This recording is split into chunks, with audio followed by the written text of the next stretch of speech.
Sa bawat Ayun mga kapobre, nandito sa barangay ng Saksakan na nakita na rin natin si Kuya Rodrigo. may isang Pangako puso sa kanya. handang Sabi ko sa kanya nun, maghandog. hanapin ko siya.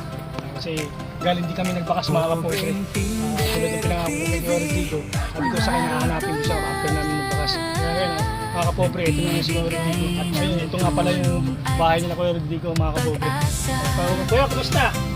Ayun, ayun, nakita rin kita. Salamat naman, nakita kita.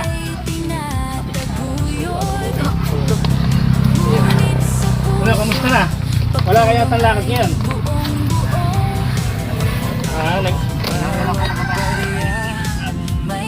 Anong oras ka nakauwi na nung nakita tayo nun?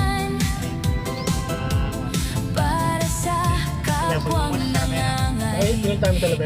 Talagang wala kang ibang hanap-buhay kundi dahil lang. Hindi na kaya kagawa ng may kapansanan ka. Naman, ba kamay mo na yan? Buwan na kasi noon. Nalaglagan ako na ako kasi. Tumupo ka sabi sa akin, nalaglag ako sa Yung pagtanggal na ng sarado sa truck, nung natanggal na, Inigog siya. oo, napaikot-ikot na doon sa tubig. Kaya baka po nakaisip po ng maruming tubig. Ang daming, kaya po nagkaganyan po yung balat. Kasi Maliban sa panghihingi mo, sobrang mas mainam yung nangyay kaysa ka nagnanakaw.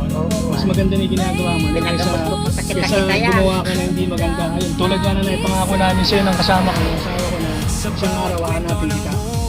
Kasi alam ko naman na kaya mo ginagawa yan, talagang dala nung ikaw ng kahirapan.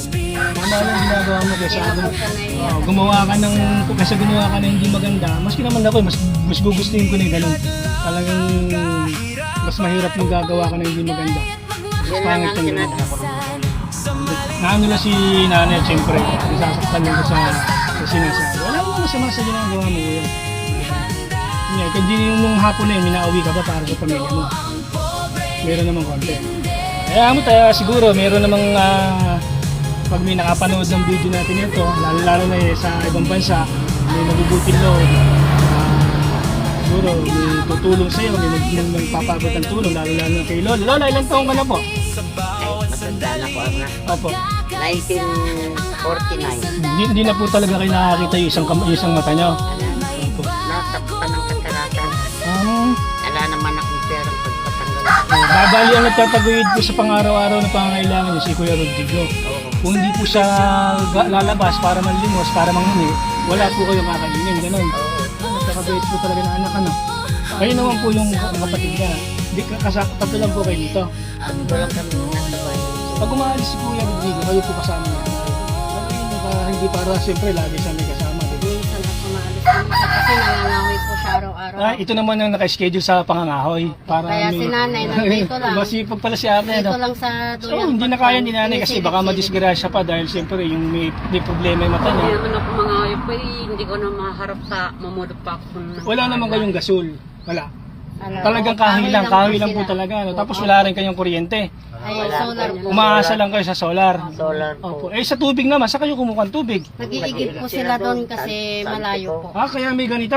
May tri-bike kayo, ginagamit nyo siguro pang igib, ano? Oo. Malayo pa igiban, ano po? Ito nga ang problema ko po Doon sa mga bahay-bahay. Sira na rin. May sira. Tignan nyo nga po, yung yung guma po, Ayo, nakatali. tagpi-tagpi na lang po Oo area. nga, ganun pa, pag kahoy ng nilalagay, nagaganon siya, Ibig sabihin, ito lang po yung ginagamit yung pang igib doon sa gawiro, sa malayo.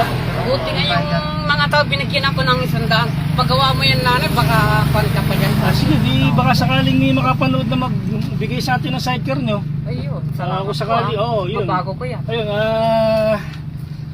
sakali pong may makapanood ng video natin at ano naman po ang kahilingan nyo sa mga may mabubuting loob na makakapanood. Kaya natin ngayon po yung video. Lalo ko Kuya Rodrigo. Ano pong kahilingan mo? Sabihin mo daw Tapos, kung yung gusto mo. Ano po ang kahilingan nyo kung sakali sa mga nanonood? salamat po sa nagbibigay sa kuwan. May Sa buting kalooban nila. lakasan nyo po kuya. May munting hiling po ba kayo sa mga manonood natin? Ano yung gusto mo Papasalamat sana? po sa nila, kuya, pag magbigay sila sa amin Ng tulong. kunting tulong. Kung may magbibigay, magpapasalamat ka. Okay. Ikaw naman po ate. Dito lang po. Kung sakaling may Opo. ang kahilingin nyo, bike lang. Para mapalitan yung mga sira, Parang bago na lahat. Saka para hindi ka na mahirapan magigib. At siyempre ito, pinagtsatsagaan mo na lang, Ayun. Kaya mo kuya, ikuha natin to, ipopost natin. Gaya nga ng pangako ko sa'yo dati, nung nagkita tayo sa Maligaya, hahanapan kita. Para kahit pa paano. Maligaya pa kayo Sa Maligaya po, Lola. Kasi po ako, nagbabakas po ako. Nagpapamigay po ako ng ulan sa mga partners. Ayun, nagkita po kami ni kuya. Oo.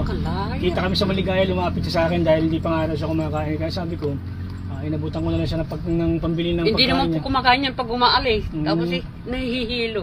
Yan mga kapobre, tulad nga na pinangako ko kay Kuya Rodrigo, inapanload sa Maligaya, ito, at hinanap namin yung kung saan siya nakatira. Ito nga kapobre, yung bahay niya. Dito pala siya nakatira sa gilid ng irrigation na maliit, gitnang kabukiran, dito sa naninirahan. At itong tinitiran daw itong mga kapobre, hindi naman totally sa kanila, kumbaga tirik lang sila ng bahay dito sa may-ari ng lupa, tama? Ayun. Hindi po pala mga kapobre sa kanila to. May nagmagandang loob lang po sa kanila na patiriki sila dito ng bahay para meron sila kahit paano bahay na masisilungan sa oras ng tag-ulan, gano'n, at may matutulugan sila sa oras ng gabi. Ayun mga kapobre, at yung kung sino man po ang gusto magpaabot or magbigay ng kay Kuya Rodrigo, kay ate, lalo kay Lola, yun, pwede nyo po akong i-PM mga kapobre. At ano man po ang bibigay nyo sa kanila, buong buo pong makakarating. At yun naman po ang goal natin sa buhay, yung makatulong tayo sa mga deserve na tulungan, lalo na kay Kuya Rodrigo na mag-isa niyang tinataguyod yung pangangailangan na nilang tatlo. At ito, sa katulong din ni Kagapay din si ate na siyempre tanging pangangahoy lang naman ang ginagawa para sa pagdating ng hapon meron silang gagamitin sa pagluluto. Ayun mga kapobre, at maraming salamat po, at huwag niyo pong kalimutan i-follow Pobreng Tindero TV mga kapobre para mas lumawak pa po yung tutulungan natin at dumami pa po yung tutulungan natin. Maraming salamat po yung mga kapobre, at yun lang po, at pagpalain.